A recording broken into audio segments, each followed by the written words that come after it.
tienes una pregunta, aprovéchanos. Bueno, pues estaba más para escuchar las otras, pero pues bueno, aprovechemos y les cuento, vamos a implementar en la empresa, apenas implementar un modelo de evaluación de desempeño que quiero como enlazar finalmente con el Ninebox, como para tener un resultado el otro año de qué hacer o qué mejorar pues con esos resultados de la evaluación, ¿no?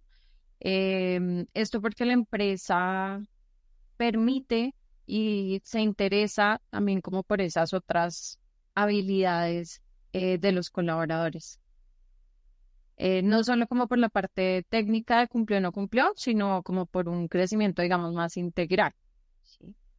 Pero pues es la primera vez que se va a hacer como una evaluación de desempeño formal. Entonces, pues no sé si en temas de evaluación o en temas de gestión del cambio, pues que me pueden recomendar como para hacerlo am, más fluido, más comprensible a la gente.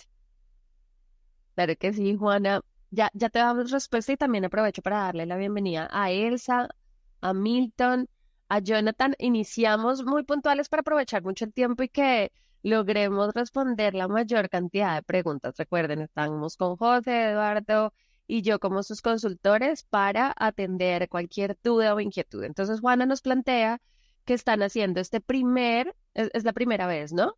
En donde vamos a incorporar esta medición del desempeño y vamos a empezar a usar esta métrica del Ninebox para la ubicación de los talentos y la identificación de talento potencial y empezar a conectar el desempeño con el talento. Entonces, a mí esa parte de que sea tan visual el conectar el desempeño con el talento y el crecimiento me parece maravilloso, ¿sabes? Porque como lo veíamos en HR Agile, em, gestión humana tiene que volverse ese impulsor de los resultados de negocio.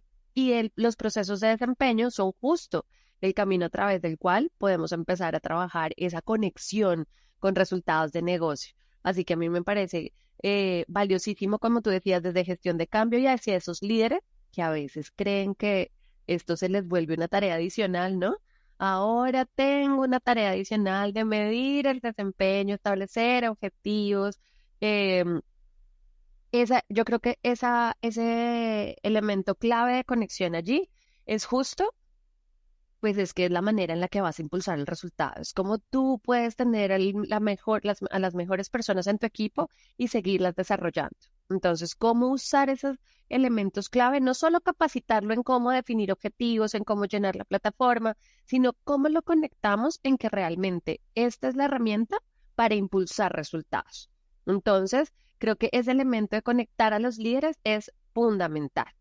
Y a los colaboradores, conectarlos con el crecimiento. Entonces, de alguna manera, el movimiento de desempeño les permite a ellos también cerrar brechas en aquellos elementos en donde hoy pueden necesitar más desarrollo. Entonces, creo que se empieza a volver importante esos elementos de conexión en donde esta herramienta a ellos les genera beneficios. Recuerden que en gestión de cambio, siempre hay que conectarlo con el CBY, decimos nosotros en Colombia, no sé, Eduardo, si en Ecuador también va, ¿no? El CBY. El cómo voy yo ahí, cuál es el beneficio para mí. Y el beneficio es, señor líder, con una mejor claridad del desempeño de las personas, puedes obtener resultados de manera más fluida y tu colaborador, con más claridad de tu desempeño, puedes crecer o puedes cerrar brechas o puedes tener mayor oportunidad dentro de la organización. No sé, Eduardo, tú también qué recomendación o qué elementos le podrías dar a Juan. Gracias, Sandra. Hola, Juana. Bueno, creo que Sandra hizo un increíble aborde o abordó súper bien dos factores súper importantes para los actores del modelo de desempeño y quienes lo lideran. Verás, yo te voy a recomendar un estudio que hay, seguramente le podemos hacer llegar, Sandra, yo lo tengo, te lo envío. Seguro. Es un estudio que hizo McKinsey en el año 2023 sobre lo que es gestión del desempeño, como en 1,800 compañías en 15 países. Y ahí hablaron, no sé si lo has visto, pero ya hablaron de las compañías que les llaman PP. Se llaman las compañías Performance and People, en donde combinan justamente lo que tú quieres hacer, que es el desempeño con las personas, el qué y el cómo, y hablan de los tips súper claves de los que uno tiene que tomar en cuenta cuando monta un modelo de estos en la cultura organizacional. Entonces hacen un espacio de sensibilización técnica para el board, es decir, los líderes que van a ver este proceso y que se enganchen, y también cómo transmitirlo a las personas, justamente lo que decía Sandra, del espacio de la formación, el crecimiento y la obtención de resultados. Entonces te diría, ese es un estudio increíble que es 2023 y que analizan una gran masa de organizaciones de diferentes tipos que te lo hacemos llegar. Pero pienso que el concepto de sensibilización es bien importante para que la gente entienda qué es performance, cuál es el beneficio para la gente y para la organización, y que eso confluya, como siempre decimos cuando trabajamos en negocios, en buenos resultados, ¿verdad? A través del sistema. Que se vuelva una herramienta para generar muy buenos resultados para la gente y la organización. Súper. Y, Bienvenido. Dale, por favor, Juana. y aprovecho yo, pues a ver, el Ninebox finalmente es como la herramienta final que recopila el resultado de la evaluación que se quiera hacer. Querían ser un poquito más, como que abarcar más y pues en la empresa como no se había hecho nada de esto, estaban pensando que unos 360, bueno, los 1000 evaluaciones. Yo la verdad estoy implementando una un poco más sencilla, más, digamos, en una sola vía por ahora, porque pues es abarcar mucho cuando, creo yo, cuando pues no se tiene la práctica de nada, ¿sí? Entonces, lo que estoy iniciando es una un poco más sencilla, donde sí ya se tienen planteados unos objetivos específicos para el colaborador, donde hay claridad, pues como en eso, en cuáles son, donde se va a recalcar un poco en el tema de la medición, pero es más a través del uno a uno, del jefe con el colaborador y obviamente que se dé el espacio también para que el propio colaborador pues haga su retroalimentación de sus opiniones, comentarios, necesidades, etcétera. O sea, no es que sea solo recibir palo y ya, ¿no? Que tenga ese espacio también de retroalimentar, o de decir también qué ha pasado en varios espacios, en varios tiempos a lo largo del año, pero pues por ahora es así, digamos como en un solo sentido, aunque tenga el espacio de pues hablar y expresarse, ¿sí? Pero pues no sé si les parece bien porque pues sentí que abarcar más en este momento o empezar con otros tipos de evaluaciones y retroalimentaciones y todos contra todos, pues será como más difícil para hacer el inicio de un ejercicio que va a estar presente como a lo largo del año. José quiere dar. No, solamente como para que lo pienses, porque a mí normalmente lo que me dice mi experiencia es que la valoración de desempeño inicia igual, líder es colaborador. Entonces, hay veces, dependiendo de la organización, se termina volviendo una herramienta de poder del líder sobre el colaborador, de control inclusive. Y a mí ese me parece difícil después cambiarle la connotación a la valoración de que no es una herramienta de control del líder y llevarlo a que lo hagan el resto de personas. A veces me parece que es un trabajo desgastante. Yo sé que es difícil que todos nos valoremos. La 360 a mí me parece exagerada. Pero, por ejemplo, a mí me parece que la que más valor da, y es mi opinión personal, es cuando mis compañeros de equipo valoran mis competencias. Porque como todos los días yo estoy ahí, todos los días me están viendo, todos los días ellos saben y son testigos de cuál es el performance que yo obtengo información más enriquecida de ellos que del mismo líder a veces, ¿sí? Y si yo normalmente sugiero, sé que es más trabajo, pero lo dejo sobre la mesa para que tú lo valores, que empiecen por equipos los compañeros a valorarse entre ellos.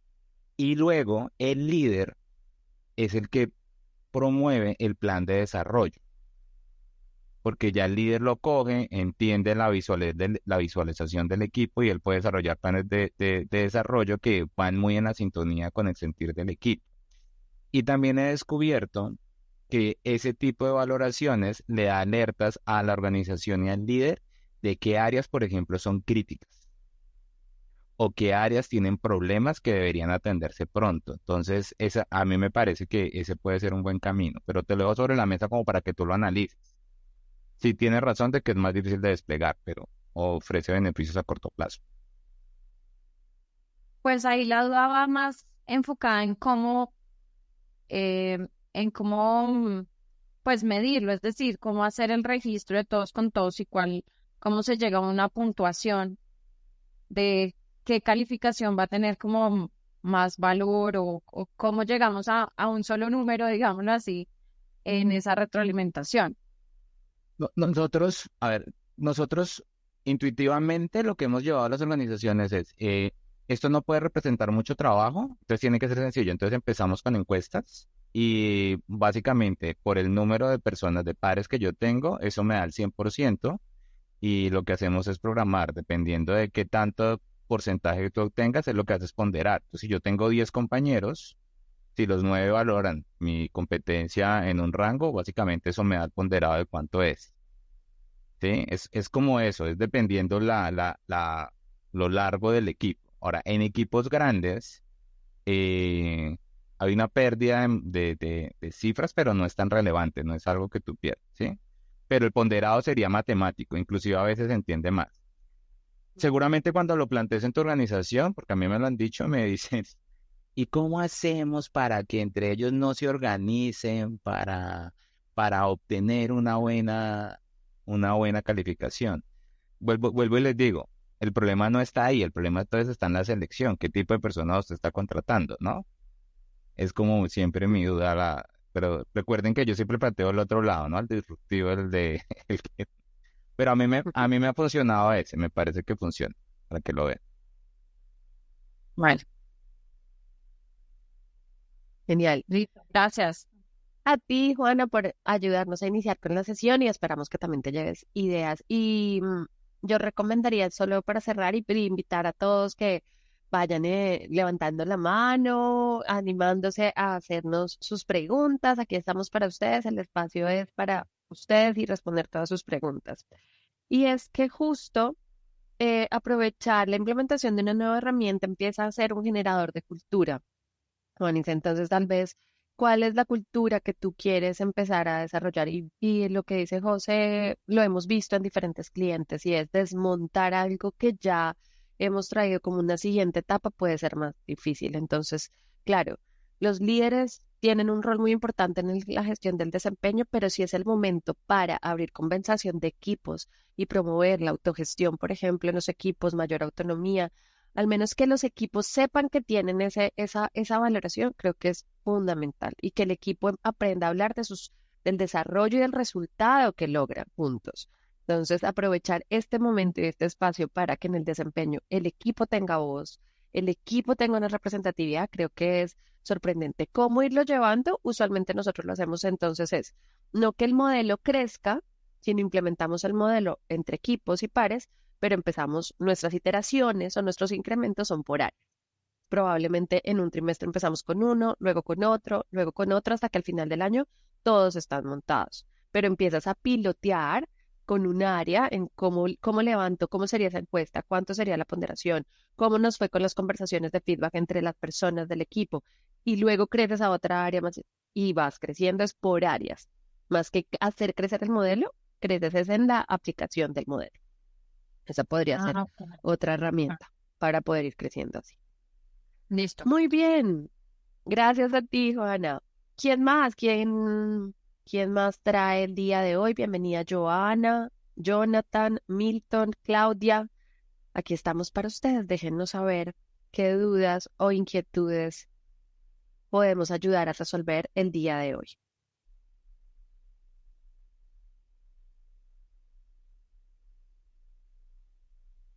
Adri ya logró conectar su audio. Hola, Sandra, Adri. ahí monté el artículo de McKinsey en el chat, que es un excelente estudio y que inclusive habla de cosas que han mencionado José Andrés y Sandra en las buenas prácticas de implementación de modelos de desempeño.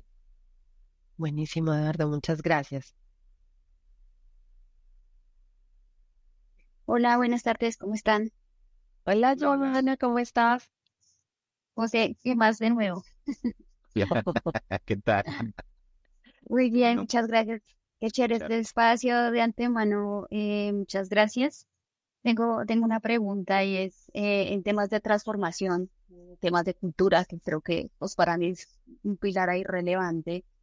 ¿Cómo se tiene que dar esa transformación? O sea, ¿cuál es la buena práctica? ¿Que se haga realmente a nivel de toda la organización o que realmente lo hagamos como por áreas, por decirlo así, teniendo en cuenta como los impactos que puede traer que yo solamente haga el ejercicio con las personas y las otras no, y que en algún punto se me genere como una dependencia y que tenga una tendencia a volver al lado tradicional? Pregunta dificilísima. No sé, Eduardo y Sandra, ¿qué dirían ustedes? Estaba esperando que tú iniciara. Sí, yo también. Lo que pasa es que, dale, Eduardo. Estaba, No, no, dale, sin problema, sin problema. Funciones. es que, es que iba a lanzar la del consultor, depende. Ah, Sí. Muy polite. y iba a ser lo mismo. Ajá. Sí, sí, sí. Sí, a mí me parece que depende de la cultura que tengas organizacional. Yo creo que las principales equivocaciones que yo he tenido es cuando yo no entiendo la cultura. Em, También, Joana, depende de el tiempo que tú tienes para transformar, ¿sí? Porque hay veces las organizaciones se colocan unas metas muy retadoras a un año, por ejemplo, hacer transformaciones profundas. Em, y no quiere decir que es imposible, quiere decir que pues mucha gente va a sufrir en el proceso, pero se puede hacer y hay forma de hacerlo. Y también depende del tipo de transformación que estés haciendo, ¿no? Que esos son temas. Yo sé que, por ejemplo, Eduardo y Sandra son expertos en transformaciones culturales y eso es algo que es de largo aliento y en cuanto a eso. Mi opinión personal es, por ejemplo, lo he visto y sé que funciona y es, si tú quieres cambiar una organización en cuanto a sus prácticas, en cuanto a sus modelos, en cuanto a sus procesos, que es tema técnico, y lo quieres hacer en corto tiempo, empieza por los proyectos. Empieza por tu área de proyectos. Esa área básicamente es un área crítica en la organización donde tú lo que ahí normalmente está, hay un dinero importante invertido de inversión. Es la forma en que la organización se transforma, es como el espacio donde la organización está abierta a cambios. Entonces, si tú inyectas cambios en el área de proyectos o el portafolio de proyectos que tú tienes o la gestión de proyectos que tú tienes y bajo esa línea tú lo inyectas, la organización va a tener más inercia a cambiar ciertas cosas. ¿Sí? Eso puede ser. Obviamente hay una fricción importante porque tú aceleras un área específica y el resto de la organización va a empezar a generar fricción, pero es una forma de iniciar una transformación porque creas una necesidad. Y las áreas de proyectos, a mí me gusta mucho porque tienen capacidades disponibles que se pueden crecer. Como tienen dinero, es dinero de inversión, normalmente yo puedo crecer en equipos, puedo hacer varios experimentos al tiempo y ese es un camino para hacerlo pronto, ¿no? También eso explica por qué la agilidad tomó tanto revuelo en muchas cosas, ¿no? La agilidad inicia por proyectos, si ustedes se dan cuenta, es uno de los puntos que impulsó la agilidad. Em, yo creo y soy un convencido de que sí tienes que trabajar en gestión de cambio, pero ojo con la gestión de cambio, porque la gestión de cambio, vuelvo y digo, no es llenar matrices, no es montarse un modelo y seguirlo al detalle de llenar tantas matrices y mapear y entrevistar a sponsor y mandar comunicados por toda la organización. Es más que eso, es realmente cómo tú vinculas a las personas y los ayudas un poco que te construyan contigo el cómo. Porque a mí me parece que el consultor en particular, y eso creo que lo tiene cualquier consultora grande, pequeña o mediana, se sienta en una silla como que todo lo sabe y todo lo dicta y todo lo hace y en la mitad queda mucha gente desconectada. Entonces a mí me parece que la gestión de cambio, esa vinculativa, donde la gente se conecta y decide el cómo se va a hacer, no qué cambiar, sino cómo lo vamos a hacer, funciona bastante bien. Eso sería como de mi experiencia, dos cosas que te podría contar de transformación, ¿no? En procesos y eso que acotando. Pues, pero es decir que yo tengo un silo entre la gestión del cambio y cuando ya realmente empiezo a hacer transformación, que ya es cambio de estructura y demás, o puede ir a la par. Lo que pasa es que la gestión de cambio te habilita. La gestión de cambio le ayuda a las personas a entender por qué es que estamos cambiando, ¿sí? En las organizaciones, una señal de alerta es cuando uno piensa que yo le estoy pagando a la gente para que haga caso. Y entonces parte de hacer caso, parte de seguir instrucciones es que yo les voy a colocar un cambio y lo hacen. Y eso realmente no se cumple si tú le pagues. La gente o frena los cambios o los demora o simplemente no los hace y tus cambios terminan no dándose, ¿no? O se terminan cambiando el nombre y siguen haciendo lo mismo. Hay muchas técnicas para que el cambio no se dé. Entonces la gestión de cambio te habilita el cambio. O sea, realmente te vincula, te pone la gente a trabajar en ese ejercicio, te da información de cuando algo no tiene valor para ellos. Yo normalmente le digo a la gente, piensen en que un cambio es como el producto que tú construyes, pero este producto que tú construyes, el cambio, tus usuarios o tus clientes son la gente de la compañía, ¿sí? Entonces debe contener un alto valor para ellos para que se muevan fácil o compren, ¿no? Y comprarlo es hacer todo el trabajo que uno les pone, porque además del trabajo que tienen que hacer, ahora tienen que hacer un montón de trabajo adicional, que es el que se tiene que dar para que el cambio se dé. Entonces, ahí hay si te das cuenta, eso de la gestión de cambio, de hacer que otras personas se movilicen, que otras personas actúen, es bien, bien, bien denso. Entonces, yo sí creo que la gestión de cambio se tiene que trabajar fuertemente. Eso sí lo he descubierto un montón. Y sobre todo con la cultura. Entre más difícil sea la cultura, más gestión de cambio tú necesitas. Sería Listo. mi Tengo opinión. otras dos dudillas. Gracias, Sosi, gracias a todos, pero creo que hay una antes ahí en el chat. ¿Hay qué? Hay una pregunta en el chat. Yo no la veo. No, creo que sí. Sandra se quedó congelada. Eduardo, no sé si tú tienes otra opinión ahí frente a transformaciones, que tú tienes una experiencia más amplia. Este, o sea, comparto mucho contigo, José, inclusive tomando la pregunta que está ahí, que dice, estamos en una pregunta relacionada de cómo abordar la gestión de la cultura para abordar una transformación organizacional. Y ya lo dijiste, José, de inicio, yo creo que el tema de entender cómo se hacen las cosas en la organización, cuál es el hábito y la costumbre, es un camino fundamental para emprender una transformación o un cambio. Entender. Hay ejercicios que te toman más tiempo. Bien decía el José, el tema cultural a veces es una batalla a largo plazo. Sin embargo, hoy día autores como el mismo Edgar Schein te habla de que la cultura la puedes empezar a cambiar más rápido, porque ya no nos acompaña aquí en el planeta, pero dejó haciendo unos increíbles estudios últimos donde dice, oye, la cultura sí se la puede empezar a mover más ágilmente de lo que se pensaba antes, era 5 años, 7 años, pero definitivamente yo creo que tener ese punto de partida de cómo se hacen las cosas en una organización, y hablando de cultura, te da una excelente radiografía de qué camino tomar para empezar a hablar de transformación en un proyecto, en una organización, o es un cambio y no es una transformación.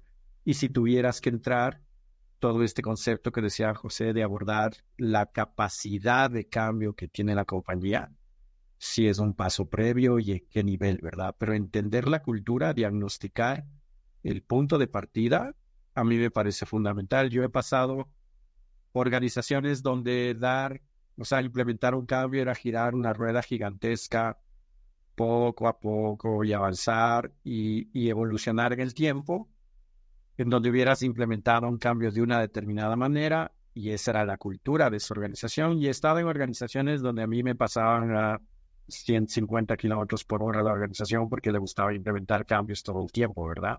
Entonces esa cultura, esa forma de hacer las cosas sí te marca el camino que tienes que seguir para transformar y cambiar.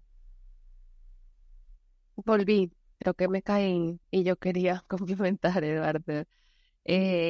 Yo te daría 3 recomendaciones, Johanna, frente a este tema de transformación y creo que para todos son muy útiles en nuestro roadmap de transformación. Y desde mi experiencia se han demostrado en ocasiones como dependencias o obstáculos de la transformación. Uno, líderes, pero honestamente y realmente. O sea, los líderes que están dispuestos a hacer en esta transformación, porque en ocasiones ellos quieren que todo el mundo se transforme, pero ellos mantener el control, ellos seguir siendo quienes hacen X temas, quieren seguir viendo el tablero todo en verde, no permiten rojos. Entonces creo que echarse una buena pensada de que necesitamos realmente de los líderes, más allá de guía, patrocinio, ¿no? ¿Qué necesitamos hacer? O sea, ¿qué necesitamos que ellos dejen de hacer? ¿Qué necesitamos que ellos empiecen a hacer? Se vuelve fundamental en la transformación, porque muchas veces las incoherencias de algunos líderes hacen que esos que iban súper impulsados cambiando se devuelvan. Ah, sí, aquí vamos a ser ágiles, vamos a experimentar, vamos a innovar. Mi vicepresidente me dijo, ¿usted quién se está creyendo porque está aquí? Y yo en la vida vuelvo a presentar una idea, por más ágiles que estemos diciendo que vamos a hacer. Entonces, esa coherencia es fundamental para que el cambio inicie bien, se sostenga bien y se mantenga en el tiempo. El segundo son las métricas. Muchas veces hacemos cambios de estructura organizacional y demás, pero no pensamos muy bien cómo vamos a medir a la gente. Y las personas venimos usualmente en Latinoamérica, viene mucho de estas culturas de desempeño, y entonces les pedimos cambiar, pero no les estamos contando cómo se va a medir el éxito de mi rol, no de la transformación, de mi rol en la transformación. ¿Quién lo va a evaluar? Ah, lo va a evaluar el nuevo equipo, lo va a evaluar el equipo antiguo. ¿Dónde está esa métrica de mi contribución a la transformación? Creo que también es fundamental. Por eso muchas organizaciones que hoy se están moviendo estructuras de escalado ágil o demás, lo están haciendo vía matricial, ¿sabes? Y todavía en la medición de desempeño se le da a un líder que nunca ve cómo la persona opera. Entonces la persona tiene temor de dar el paso hacia el cambio porque es que me está midiendo otra persona. Entonces yo no me quiero desligar de quien me mide, de quien me está de alguna manera permitiendo sostenerme y sobrevivir o estar en una organización. Recuerden que nuestro cerebro desde lo más primario es sobrevivencia y hay algunos comportamientos que se van a mantener para que yo pueda sobrevivir en esta organización. Entonces, el que todos tengan claros el componente métricas para mí creo que es importante. Y el último, relaciones. Yo lo dejé así como líderes, métricas, relaciones. Y es cómo siguen conectando a las personas y los equipos en esas relaciones y que estén muy claros siempre. Pero una de las dudas que usualmente sale es quién se encarga de, quién comunica con y cómo eso crea esa cultura que queremos hacer. Somos relaciones abiertas, hay protocolos de colaboración, hay protocolos de servicio, cómo estamos moviendo eso y que no sea solo desde lo escrito, sino que se sostenga en el tiempo. Creo que no, a mí me ha ayudado a acompañar los procesos de transformación que hemos podido acompañar. Y es tener capítulos claros para que el equipo de proyecto o quienes estamos movilizando esa transformación lo tengamos claro y en el radar siempre. Líderes, métricas y relación. Tenías Ahora otra sí, Joana, las pregunta, otras dos Joana. preguntas. Sí. Ay, no, ya me da pena. No, por favor. Bueno, ahí va mi pregunta de ahora, de ¿qué fue primero, el huevo o la gallina? Porque estoy pensando en transformación digital y transformación ágil. ¿Van de la mano o definitivamente yo tengo que empezar primero como con el tema de transformación ágil y luego centrarme en lo digital? ¿Lo puedo hacer al mismo tiempo? ¿Cómo interactúan o cómo debería ser como la forma correcta, sin decir que nada está escrito, eh, donde yo pueda empezar a implementar transformación digital, pero apalancada desde buenas prácticas de agilidad? Yo ahí sí tengo una opinión y siempre cuando un cliente me pregunta lo mismo, le contesto esto. La transformación digital es un objetivo, es un fin, ¿sí? Y cuando hablamos de transformación digital estamos hablando de una forma diferente de hacer las cosas, de una transformación profunda, inclusive en cómo nos relacionamos con procesos, con controles, e inclusive cómo nos relacionamos con nuestros clientes. Es una transformación profunda, o sea, ahí hay un fin claro, un objetivo claro. La agilidad es un medio.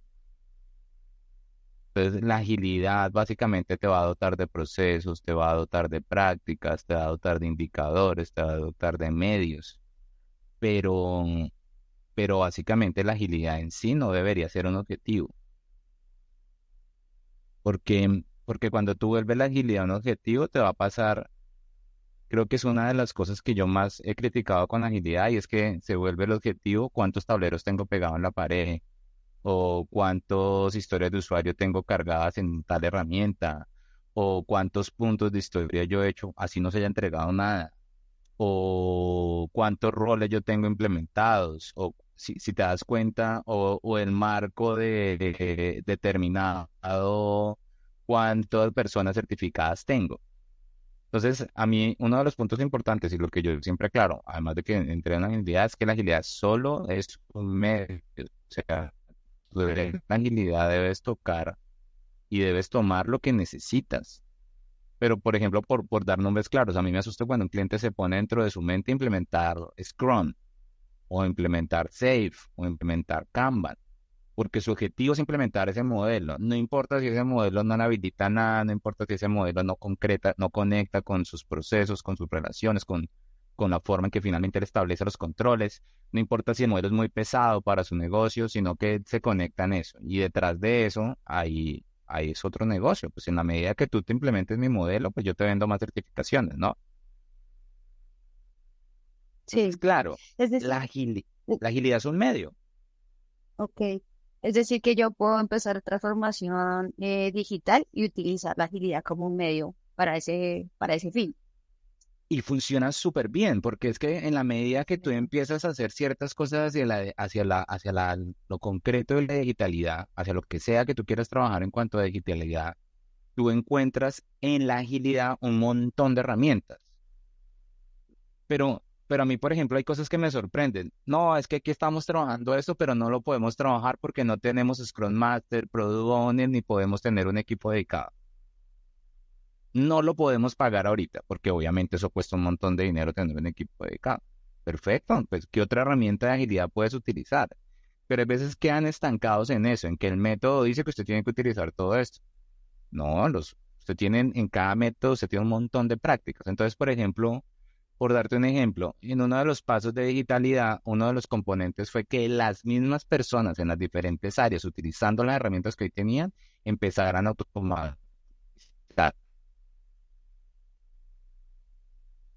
automatizar controles y procesos manuales simples y utilizaban Microsoft. Y la forma en que la agilidad les ayudó con eso fue estableciendo sincronizaciones diarias, teniendo tableros o visualizadores de la información, priorizando, estableciendo planeaciones de este trabajo, estimando capacidad. Si te das cuenta, el objetivo era clarísimo frente a lo que teníamos que reducir, y era una cantidad de horas, hombre, que ellos tenían ahí. Y la forma en que empezaron a viabilizar llegar a eso fue a través de utilizar diferentes prácticas de agilidad. Entonces, en mi opinión, y siempre que un cliente me pregunta lo mismo, yo le contesto eso. De acuerdo con eso. Yo No sé si solo me he escuchado, me reforzaría. dicen que tengo problemas de internet. Sí, se te escuchó, se te lagueó un ratito, pero estuvo bien.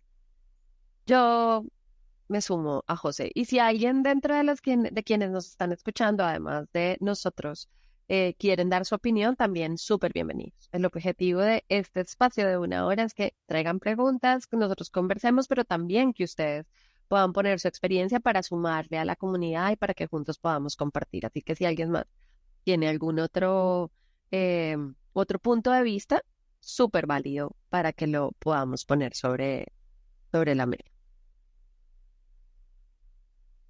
¿Listo? Yo tenías otra o alguien más también. Recuerden, pueden levantar su mano o hacer un emoji para darle el espacio de abrir el micrófono.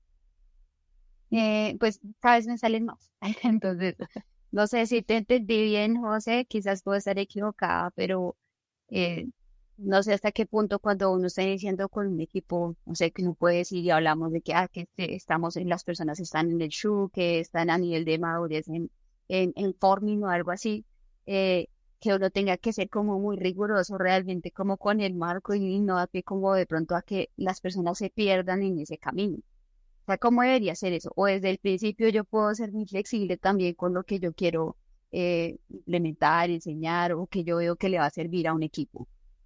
Las preguntas están buenísimas, Joana, porque son...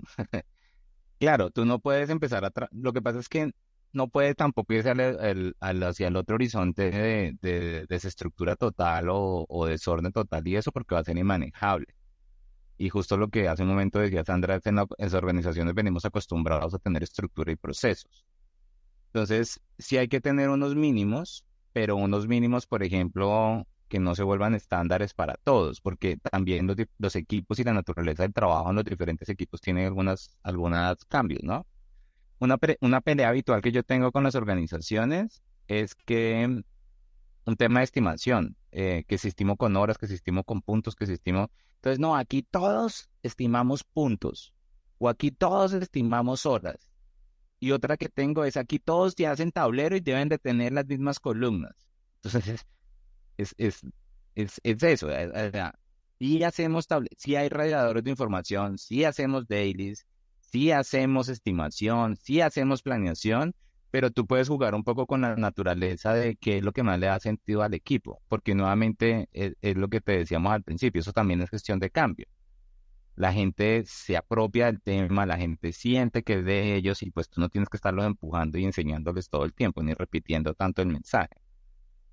Entonces, si hay una estructura, yo creo que ese modelo que tú mencionas, el Chuhari, que es un modelo que pues normalmente nosotros utilizamos para medir, por ejemplo, cuando es un equipo y apenas se está conectando, cuando es un equipo y apenas está trabajando en ciertas dinámicas, cuando ya empiezan a haber tensiones y cuando es un equipo de alto desempeño, puede ayudarte mucho a que tú más o menos diseñes un esquema de qué cosas serían prácticas iniciales, qué cosas serían prácticas intermedias y qué cosas serían prácticas avanzadas, ¿sí?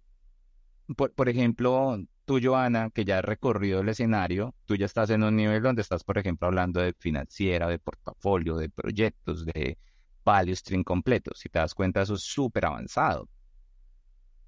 Posiblemente un equipo que apenas está iniciando y lo que necesita es empezar a entender que debe sacar el trabajo, lo debe compartir, debe sincronizar, cómo estimar relativamente, cómo estimar de una manera exacta. Si te das cuenta que seguramente en tu cabeza ya vas fijando cuáles serían los 3 niveles para iniciar. ¿Sí? ¿Te da sentido? Sí, José, gracias. Chévere. Yo que Adriana tenía una pregunta y yo le voy con otra. Listo. Claro que sí, Johanna, gracias por eso. Adri, hola. Buenas tardes. Hola, hola. Cuéntanos tu pregunta. Qué pena que no puedo prender la cámara ahorita, pero No te preocupes. y además creo que me alejo un trecitico de la charla que tenían, entonces no sé si... No, por favor, no. Aquí la idea es movernos en todos los temas que ustedes traigan. Listo, entonces cuando ya uno está un poquito madurito en lo que tiene que ver, un poquito, lo que tiene que ver con las células y con que la gente haga conciencia que los proyectos pueden tener prácticas ágiles, que podemos tener estándares que nos pueden estar ayudando, que esto no es una metodología porque no es un paso a paso, sino es un marco que me permite tomar lo mejor que yo pueda, pues, todo el cuento para células. Cuando yo ya no quiero estar, o sea, cuando ya tengo controlado en las células, pero me quiero pasar al resto de la organización, cuando quiero que un área de talento y cultura, cuando quiero que el área de procesos, cuando quiero que el área de jurídica comience a pensar en agilidad, y en agilidad ya no le aplican necesariamente ni los eventos, ni las cadencias, ni las dinámicas, sino ahí sí es pura mentalidad. ¿Cuál sería como el primer paso que yo debería dar? Porque es que necesitamos es que comience la gente a pensar que esto les sirve, pero no que me diga, es que como son prácticas ágiles, yo para qué hago daily, para qué hago review, para qué hago retrospectiva, o sea, ¿cuál sería ese primer paso que yo debería dar? ¿Empiezo yo otra vez? Sí, sí, el- Em, es que, es que hay que definir qué es el mindset ágil, Adrián. Porque yo cuando llego a las organizaciones y definimos qué es el mindset ágil, hay veces me doy cuenta que el mindset ágil es hacer dailies, hacer ciertos procesos específicos, ¿no? Pero cuando tú defines, y me gusta mucho que tú dices, no le aplican tanto los procesos ágiles, le aplica más el mindset, entonces, ¿qué es el mindset ágil? Y normalmente cuando uno define el mindset ágil termina siendo reducir, por ejemplo, sobrecontroles, reducir burocracia en ciertos sentidos. No quiere decir reducir la calidad ni hacer inseguro, pues que ese es el otro tema, ¿no? Eh, qué es el mindset que nosotros esperamos que sea ágil? Porque nosotros le tenemos que pedir a ellos, ¿no? Ya, a veces, no, es que usted se tiene que adaptar, usted tiene que ser resiliente. Ajá. Sí, pero hay que definir qué es eso, o sea, qué es ser resiliente, o sea, que yo pueda aceptar pedidos y cambios en los pedidos y hasta qué punto, ¿no? Hasta qué punto eso puede ser un desperdicio, ¿no? Te doy un ejemplo. contratos. Entonces, no, es que vamos, contratación, abastecimiento, el área finalmente de negocios va a ser ahora ágil. Entonces, usted puede empezar un proceso de contratación y puede cambiar cuando quiera. Entonces, usted inicia el proceso, la gente ya lleva trabajando en el proceso 1 o 2 semanas y usted luego decide cambiar todo el proceso y perder todo ese trabajo. Entonces, tampoco es cambiar en cualquier momento porque eso ya de por medio mucho desperdicio. Entonces, en mi opinión, sí falta definir mucho qué es el mindset ágil. ¿Sí? Y sería Por, como el por, propósito, y sería como también definir como el propósito de las áreas que no son proyectos para ver hasta dónde quieren llegar o qué. Ujú. Claro, claro. Ahora, ellos tienen que definir claramente qué es lo que van a hacer. En digitalidad está clarísimo cuál es el propósito de las áreas, pero en agilidad a veces se queda en la mitad y se queda súper enredado. Pero ¿qué es lo que nosotros tenemos que lograr finalmente cuando pensamos en mindset ágil? Y a mí algo que dijiste me gusta mucho. Cada área debería tener su propósito claro y tangible, ¿no? Ahora, yo les voy a decir algo. A mí no me gustan los propósitos inspiradores. Eso es que vamos a ser felices o vamos a trabajar por los clientes. No dicen nada. No dicen qué es, cómo sé que yo voy a llegar allá. No dicen, no tienen ni una cifra.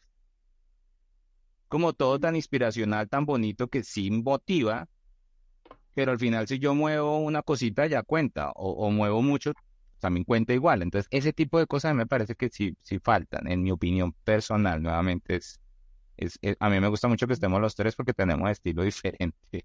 Entonces, esa es mi opinión personal, o sea, yo creo que eso hace falta. Pero Adriana, hay un tema que tú tocaste que es más denso. Las áreas en sí mismas necesitan un mindset y una forma de comportarse, pero las áreas prestándole servicios a proyectos sí tienen que incluir ciertas dinámicas que le permitan relacionarse con proyectos. Ok. Porque si tus proyectos dependen de las áreas, demandan servicios o requieren servicios, sí tienes que trabajar mucho en sincronización, tienes que trabajar mucho en que ellos, cómo se van a hacer los pedidos, los tiempos y eso, porque si no hay un montón de desfases. Ok, sí. Eso es diferente, ¿no? Sí. ¿Cómo me relaciono con proyectos? Porque entendemos que los proyectos es la forma en que la organización crece y genera nuevos productos o avanza o evoluciona, y cómo yo como área también avanzo en el tema, sería como mi punto de vista. ¿Sí? Ok. Y ahora sí, me gustaría que escucharas a Santi Eduardo, para que escuches otros puntos. Otras miradas. Eh, Cuando yo te escuchaba, Adri, a mí me están pasando dos cosas hoy también con nuestros clientes y es, queremos ser ágiles, no matter what. Entonces es como, porque sí, porque es lo que está de moda, porque todas las empresas están siendo ágiles. Y entonces en ese concepto, tecnología digital lo tiene mucho más claro, como la agilidad es un medio para acelerar esa transformación, para lograr productos, que marcos se ajustan muy bien a ese propósito, pero el resto de la organización queda como una nebulosa y es como, ¿eso qué significa? ¿Eso qué es? ¿Eso cómo se come? Entonces creo que enfocarse en cómo la agilidad nuevamente es un vehículo para lograr algo, que es lo que quiere lograr gestión humana. Entonces a mí me ha ido muy bien yendo a ese propósito, pero hablando de un concepto que tú también lo tienes clarísimo y es cómo cada área genera valor. ¿Cuál es el generador de valor? ¿Cuál es el valor que cada una de estas áreas genera? Y ahí sí la agilidad hace mucho sentido, porque la agilidad debe contribuir a esa generación de valor. Para mí, conectar agilidad con valor ha sido una clave de entender qué significa que talento humano sea más ágil, que legal sea más ágil, que otras compliance, que son áreas duras que usualmente han dicho, no, aquí están todos los controles, nosotros no nos podemos mover y cambiar, y es cuál es tu valor. El valor es llenar de controles a la organización o evitar el riesgo. Y cuando cambia el concepto de cómo yo genero valor, se abre una oportunidad y un espacio en que ellos piensen en hacer las cosas diferentes. Y ahí sí vienen tableros, ahí sí vienen equipos, ahí sí vienen otros elementos. Entonces creo que para mí ese ha sido el elemento fundamental. Y en estas bajadas estratégicas, en donde yo les traigo la estrategia organizacional a las áreas, a los equipos, que no son proyectos, que no son digitales, cuál es tu contribución a esta estrategia, empezamos a conectar ese valor. Y ahora sí, cómo usamos la agilidad para que eso te potencie. Entonces, Ay, encontramos propósitos diferentes. Sandra, y con lo que tú estabas diciendo, también la agilidad tiene en el manifiesto tiene como unas formas de gestionar el trabajo, ¿no? Mm, En los principios y valores tiene una forma de gestionar el trabajo que uno le dice inclusive cómo uno debería abordar el trabajo. ujú. Nuevamente, es un punto importante, una filosofía, pero no toda se puede aplicar al mismo tiempo, ¿no? Sí, sí, de acuerdo. Eso para que lo tengan en cuenta. Eduardo, ¿qué Buenísimo le servicio, Sandra. recomendarías tú a Adri? No, yo creo que a Adriana le han dado un montón de información, pero solamente para complementar, yo viví el proceso en HR de empezar a caminar en el mundo de la agilidad. Y definitivamente, Sandra ya lo dijo, yo viví lo que es agregar valor al cliente final a través de la agilidad en la gestión de HR. Muchas veces realmente así pasa. Generalmente las unidades de HR nos dedicamos al proceso maravilloso, a que funcione la metodología de desempeño bien montada. Hace un rato hablábamos con Juana de la Ninebox, todos estos procesos, ¿verdad? Pero la agilidad es un vehículo que te permite mirar el impacto y el valor que le puedes generar al propósito que tienes como HR para la compañía. Es un extraordinario vehículo y cuando ya lo pruebas, pues evidentemente la gente hace lo que decía José Andrés, se apropia del proceso en el cambio, ya no es una metodología o una herramienta, sino que empiezas a probar lo que es trabajar por outcomes, no por outputs, sino por resultados que impacten y agreguen valor al cliente final, inclusive al cliente final desde HR, no solamente a los colaboradores, al cliente final. Eso no siempre sucede desde las unidades de HR. Ok, gracias. Chévere, Adri, gracias. ¿Alguien más? Nos restan 10 minutos. Si alguien más de nuestros invitados de hoy, quienes aceptaron esta invitación, Elsa, Jonathan, Milton, Carlos, Janet, ¿tienen alguna pregunta? O le damos el espacio a Joana nuevamente para cerrar sus preguntas. Elsa, Jonathan, Milton, si están bien, si van bien con la conversación, están chévere escuchando, también sí nos pueden dejar su emoji. Esto que me pasó aquí es como unos Ok. fireworks en teoría. Listo, todos van bien. Joana, cuéntanos tu pregunta. Chévere, Milton, Listo. gracias por confirmar. Hablabas hace un ratito de cómo realmente nosotros medimos nuestro rol, ¿no? O sea, cuál es el éxito. Dentro de los equipos tenemos métricas de salud ágil, tenemos métricas también a nivel de producto, pero de cara, por ejemplo, y lo hablo a nivel punto financiero, desde mi rol como Agile, yo como impacto sea en rentabilidad, en experiencia, en crecimiento, voy atado al lado de esos resultados del equipo, o cuáles son esas métricas con las cuales yo realmente digo, esto identifica mi rol y estoy cumpliendo un tanto, o estoy siendo exitoso, ¿verdad?, con el trabajo que estoy haciendo. Y ve que Joana ha lanzado esas preguntas. Em, lo que pasa es que depende en qué aspecto estés, en dónde estés en la agilidad. Por ejemplo, si estás en proyectos, funciona muy bien ciertas métricas asociadas al producto, al tiempo de entrega, asociadas, por ejemplo, a qué tanto las personas están aprovechando el producto y se están beneficiando, qué tanto se reduce, por ejemplo, los costos de que el cliente adquiera el producto, ese tipo de cosas pueden funcionar bastante bien, esas métricas ahí, ¿sí? Em, si tuviera que generalizar, yo diría que los que trabajan en agilidad o los que trabajan transformando la organización hacia agilidad deben jugársela primero con el indicador de entregas, de mejorar las entregas. Y el segundo que debe ir orientado con eso es la calidad. Esos dos, iniciando, son muy buenos, Joana, para mí, y no están todavía atados al tema financiero, ¿no? Porque en este momento lo único que estamos cuidando es la forma en que se genera finalmente los resultados. Entonces, esos dos indicadores me parece que son bien para iniciar en una organización, qué tanto se aceleran las entregas, qué tanto finalmente estamos cuidando la calidad o los defectos o que el cliente lo devuelva, los issues de cliente se reducen y eso ayuda un montón para finalmente cuantificar el valor de lo que es un coach ágil. o una persona que trabaja en transformación.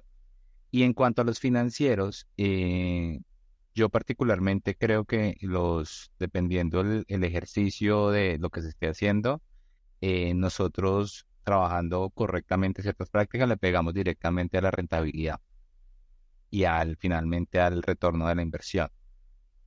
¿Sí? En la medida que nosotros logramos finalmente esto, lo logramos. Ahora, ojo porque nosotros le pegamos a la rentabilidad, Joana, desde mi opinión, con esa parte gruesa que tenemos en agilidad, que tiene que ver con Lean, con hacer que se desperdicie menos dinero, con hacer que las cosas se hagan de una manera muy sencilla, con hacer que finalmente podamos conectar las cosas de una manera más simple para lograr los resultados finales. Ahí hay un ahorro importante. Entonces ahí estás finalmente pegándole durísimo a la rentabilidad, porque cada vez te cuesta menos construir lo que construías. Y adicional, si tú en esto de la agilidad mezclas todo esto que nos enseñaron, por ejemplo, de UX, UI o Design Thinking, que es que tú estás trabajando en que el cliente esté vinculado, el feedback del cliente, el mismo Scrum habla de tener feedback, ciclos cortos con el cliente y recibir feedback donde el cliente al final recibe un producto que va a utilizar muy fácil. Ese desgaste que tú reduces también es rentabilidad y se puede medir, ¿sí? Y obviamente, cuando tú haces deliveries o haces entregas más con menos costos, que es algo que tú puedes cuantificar, nosotros también logramos que la rentabilidad sea más pronto. O sea, más pronto el producto que estemos sacando o el servicio que estemos trabajando va a generar más rápido ganancias. Ahora, detrás de esto también hay un montón de trabajo. Trabajar dependencias, trabajar bloqueos, trabajar... Es que las organizaciones ofrecen un montón de escenarios para eso. Pero para mí la rentabilidad y el retorno de la inversión y empezar a ganar dinero más rápido son los dos tuyos, en mi opinión, diría. De acuerdo, sí. Es como aumentar ingresos, cómo contribuyo con el aumento de ingresos a la mejora del valor de mi producto de cara a equipos ágiles que van de cara a producto. Y en el back, eficiencia. Eficiencia es cómo yo logro promover la eficiencia dentro de la organización para que sea más rentable también. Entonces, esos dos lo que son el camino desde esas Hay, métricas. hay una teoría que afirma que por cada rol en un área back se creó un control. Piénselo, o sea, cada vez que un área, por ejemplo, un área de una organización como riesgos, como abastecimiento, como jurídica, esas áreas back, talento humano necesita crecer en gente, como ellos le pegan directamente a los costos de la compañía, para justificar ese rol, ese crecimiento, se inventan un control. Entonces, si eso funciona, si eso se cumple, quiere decir que nosotros estamos llenos de sobrecontroles y ahí puede haber un punto de ganancia importante en la organización. Con lo que dice Sandra, me vino a la cabeza ese. No sé, Tiene Juan, sentido. puede hacer sentido. Nos quedan 4 minutos. Janet, yo vi que encendiste tu cámara. No sé si tengas alguna última pregunta.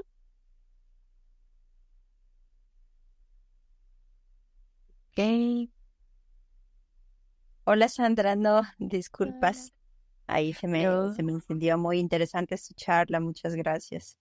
no, a ti por estar aquí escuchándonos y el objetivo de aquellos que se conectan y se unen a escuchar también y déjennos saber si lo estamos logrando, es que también se lleven ideas, ¿no? En ocasiones no traigo la pregunta, pero cuando otra persona la hace, wow, me identifico, a nosotros también nos pasa eso que le están diciendo podría funcionar en mi organización. Entonces, ese es el objetivo. Si conocen otras personas y las quieren traer a este espacio, recuerden que será siempre el día 15 del mes a las 12 del día. Vamos a ir contándoles que en mayo, déjenme ver porque no estoy segura en mayo qué día cae el 15, va a caer un miércoles, así que nos vamos a ver el miércoles 15 de mayo a las 12 del día. Traigan invitados, traigan personas, venga, tenemos esta pregunta, compañero de proyecto, y si encuentran valor en esto, buenísimo. También vamos a sacar algunos apartes de esta conversación que verán en nuestras redes sociales para que recordemos un poco estas respuestas y demás. Así que de eso se trata este espacio. Muchísimas gracias por aceptar nuestra invitación, Janet, Adriana, Milton, Elsa, Juana, Joana, de verdad. muchísimas gracias por estar aquí. Carlos también y Jonathan se conectaron y se despidieron de nosotros, así que nos encanta tenerlos por acá. Gracias, Milton. Genial.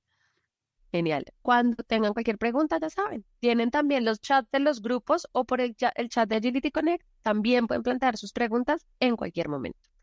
Muchísimas gracias. Que tengan una excelente semana a todos. Gracias, Eduardo, también por unirte. Juan Felipe, José Andrés. Feliz Gracias. semana. Maldita sea. Gracias.